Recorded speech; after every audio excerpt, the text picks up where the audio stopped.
Hello friends, मैं हूं पंकज पंजवानी और C programming video lecture series के एक और वीडियो लेक्चर में मैं आज आपका स्वागत करता हूं।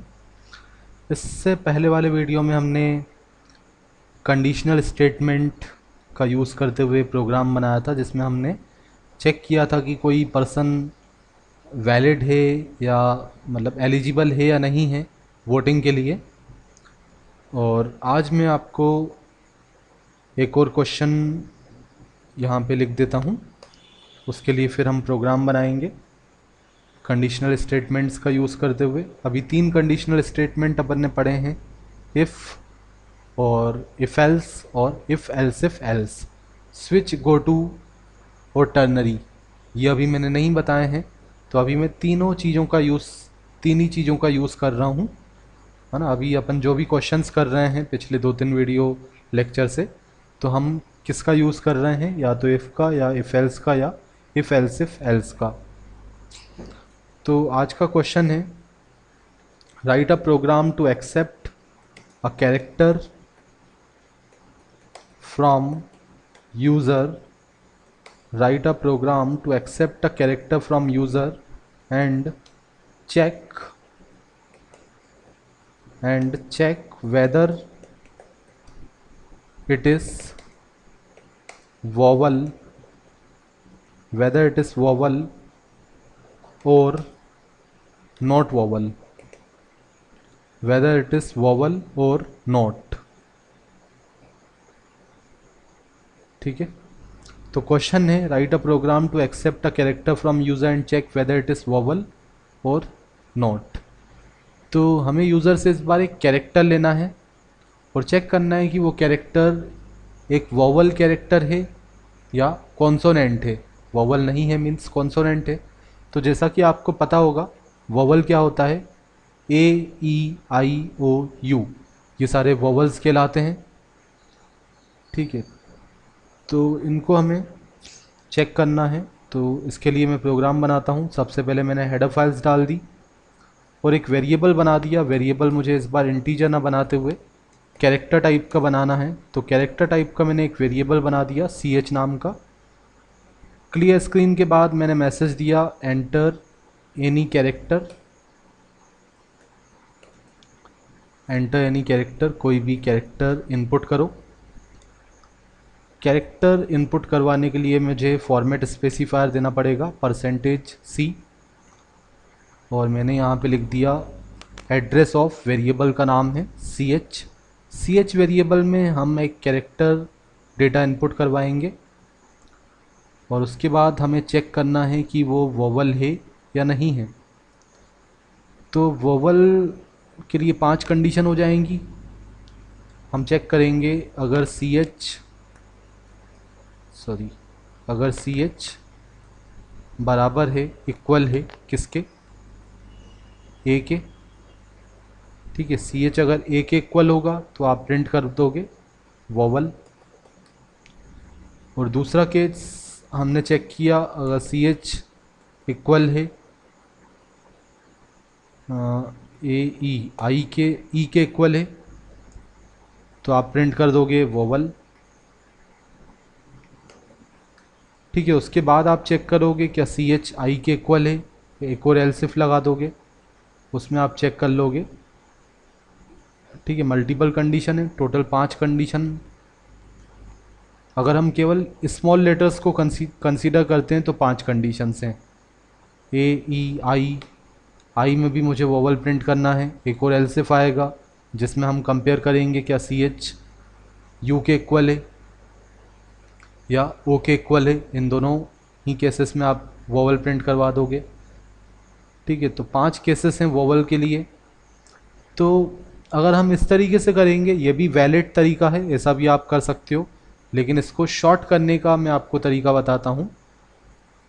इसको हम शॉर्ट कर सकते हैं क्योंकि हमारे पास 2 ही चीज़ें हैं, या तो कैरेक्टर वोवल होगा या नॉट वोवल होगा। वोवल होगा या वोवल नहीं होगा, 2 ही केसेस तो हैं। तो आप बार बार एल्सिफ लगाने से अच्छा मल्टीपल, क्योंकि हमें अलग अलग चीज़ें नहीं प्रिंट करवानी, हमें या तो वोवल या नॉट वोवल, एक तरीके से देखा जाए तो 2 ही केसेस हैं। ठीक है, कंडीशंस ज़रूर ज़्यादा हैं बट केसेस दो हैं, या तो वोवल या नॉट वोवल।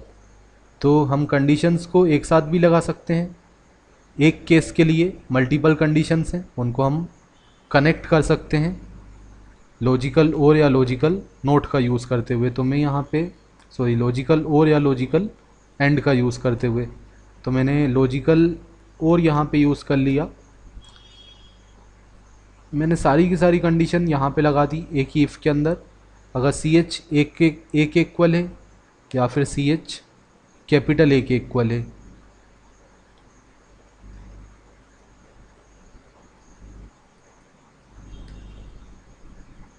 या फिर सी एच स्मॉल ई के इक्वल है, सॉरी ये और आएगा यहाँ पे, अगर सी एच स्मॉल ई के इक्वल है या कैपिटल ई के इक्वल है, सभी मैं स्मॉल कैपिटल दोनों के लिए करना चाहता हूँ।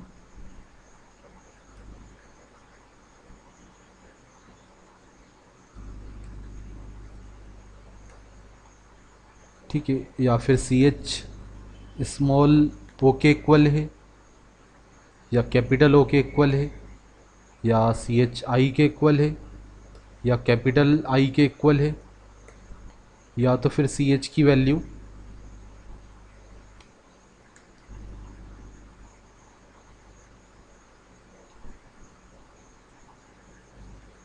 यू के इक्वल होगी, तब भी अपन को वोवल देना है। सी एच की वैल्यू अगर यू के इक्वल है या कैपिटल यू के इक्वल है, कैरेक्टर को आप सिंगल कोट्स में रखेंगे।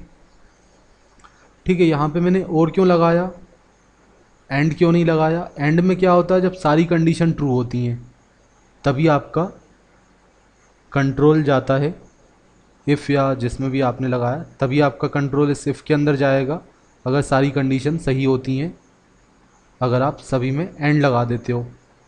ठीक है, लेकिन मैं चाहता हूँ कोई भी एक कंडीशन ट्रू होने पे कंट्रोल अंदर चले जाए, तो इसीलिए मैंने ओ लगाया। ठीक है, एक ही पॉसिबिलिटी है सी एच के अंदर, एक टाइम में एक वेरिएबल के अंदर एक टाइम में एक ही वैल्यू होगी। ऐसा नहीं है कि एक वेरिएबल के अंदर एक ही टाइम में स्मॉल ए भी है और स्मॉल ई भी है, ये चीज़ पॉसिबल नहीं है। तो एंड तो यहाँ पे बिल्कुल नहीं आएगा। ठीक है, इन सभी में से कोई भी एक कंडीशन ट्रू हो जाती है तो मुझे प्रिंट करना है वोवल, इसीलिए मैंने वो लगाया। अगर आप चाहते हो सारी कंडीशन ट्रू हो तभी आपको वोवल प्रिंट करवाना है तो ऐसा नहीं है, उस केस में हालांकि आप एंड लगाते। अगर आप चाहते हो सभी केसेस सारी कंडीशंस ट्रू हो तभी आप कुछ प्रिंट करवाना चाहते हो तो आप एंड लगाओगे, और जब आपको एक कंडीशन ट्रू होने पे कोई काम करवाना है तो आप और ऑपरेटर का यूज़ करोगे, लॉजिकल और ऑपरेटर का। अभी फ़िलहाल मैं चाहता हूँ सी एच किसी के भी इक्वल हो जाए, या स्मॉल ए के या कैपिटल ए के या स्मॉल ई कैपिटल ई ओ आई या यू के, इन सभी केसेस में मुझे वोवल प्रिंट करवाना है। और इसके अलावा कोई भी केस होता है, अगर इन पांचों के अलावा इन 10 कंडीशंस के अलावा कोई भी लेटर यूज़र डालता है ना, इन 5 लेटर्स के अलावा कोई भी लेटर यूज़र डालता है तो कंडीशन गलत हो जाएगी और एल्स पार्ट चलेगा। एल्स पार्ट में आपने मैसेज दे दिया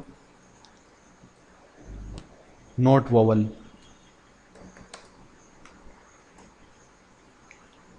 ठीक है, एल्स पार्ट में मैंने मैसेज दे दिया। तो मैं यहाँ पे कैपिटल और स्मॉल दोनों को ही हैंडल कर रहा हूँ। मैं इसको चला के दिखाता हूँ आपको। प्रोग्राम को रीलोड किया, रन किया। ठीक है, सबसे पहले मैसेज आ गया एंटर एनी कैरेक्टर, मैंने कोई कैरेक्टर इनपुट कर दिया, मैंने सी डाल दिया। ठीक है, अगर मैं सी इनपुट करता हूँ तो क्या आउटपुट होना चाहिए? ठीक है, मैंने सी एंटर किया तो सी एच वेरिएबल के अंदर सी चले जाएगा, सी एच वेरिएबल के अंदर वैल्यू आ जाएगी स्मॉल सी। तो यहाँ पे चेक होगा क्या स्मॉल सी ए के इक्वल है? नहीं, स्मॉल सी कैपिटल ए के इक्वल भी नहीं है, कैपिटल ई और स्मॉल ई दोनों के इक्वल नहीं है, स्मॉल ओ कैपिटल ओ दोनों के इक्वल नहीं है, सी आई और कैपिटल आई के इक्वल नहीं है, और यू के इक्वल भी नहीं है। सारी की सारी कंडीशंस गलत हो जाएंगी। एक भी कंडीशन अगर सही होती तो वोवल आ जाता, बट सारी की सारी कंडीशंस अगर गलत हो जाती हैं तभी आपको फॉल्स मिलता है और के केस में। अगर दो या एक या तीन, एक या एक से ज़्यादा कंडीशन सही होती हैं और के केस में तो आपको ट्रू मिलता है। सारी कंडीशंस गलत होती हैं तो ही आपको फॉल्स मिलता है, और फॉल्स मिलता है तो कंट्रोल जाता है एल्स के अंदर। अगर आपने एल्स लगाया है, इफ़ के अंदर अगर फॉल्स मिला तो कंट्रोल एल्स में जाएगा, और एल्स में जाके आपने मैसेज दे दिया नॉट वोवल, तो आप देखोगे कि मैसेज आपको मिल रहा है नॉट वोवल। ठीक है, एल्स वाला पार्ट चल रहा है। और अगर मैं कोई वोवल एंटर करता हूँ, सपोज़ मैंने डाल दिया स्मॉल यू, मैंने स्मॉल यू एंटर किया, तो कंपाइलर चेक करेगा क्या स्मॉल यू ए के इक्वल है, कैपिटल ए के इक्वल है, small e capital E, small o capital O, सारी कंडीशंस गलत। सी एच क्या मतलब यू क्या आई के इक्वल है, आई के इक्वल भी नहीं है, कैपिटल आई के इक्वल भी नहीं है, लेकिन सी एच के अंदर जो वैल्यू है यू वो स्मॉल यू के इक्वल है। ये कंडीशंस ट्रू हो गई। इसके अलावा सारी की सारी कंडीशन गलत हो जाएंगी। इसके अलावा सारी की सारी कंडीशन गलत हो रही हैं, तो क्या मैसेज आएगा, वोवल आएगा, क्योंकि एक कंडीशन अगर सही हो गई तो भी आपका कंट्रोल इस इफ़ के अंदर चले जाएगा और मैसेज आएगा वोवल। ठीक है, क्योंकि हमने ओ लगाया है तो इस चीज़ का आपको ध्यान देना है कि और कहाँ पे लगाना है और एंड कहाँ पे लगाना है। जब आप चाहते हो सारी कंडीशंस ट्रू होने पे कंट्रोल अंदर जाए तो आप एंड का यूज़ करोगे। जब आप चाहते हो कि कोई भी एक कंडीशन ट्रू हो जाए तो आप और का यूज़ करोगे। ठीक है, जब आप चाहते हो कोई भी एक कंडीशन ट्रू होने पे आपको कुछ स्टेटमेंट प्रिंट करवाना है तो आप और का यूज़ कर लोगे। सो आई होप कि ये वीडियो लेक्चर आपको क्लियर हुआ होगा। जो मैंने आपको बताया उसमें आपको कोई प्रॉब्लम नहीं होगी। तो मिलते हैं अपने नेक्स्ट वीडियो लेक्चर में एक नए क्वेश्चन के साथ। तब तक के लिए bye bye and happy coding.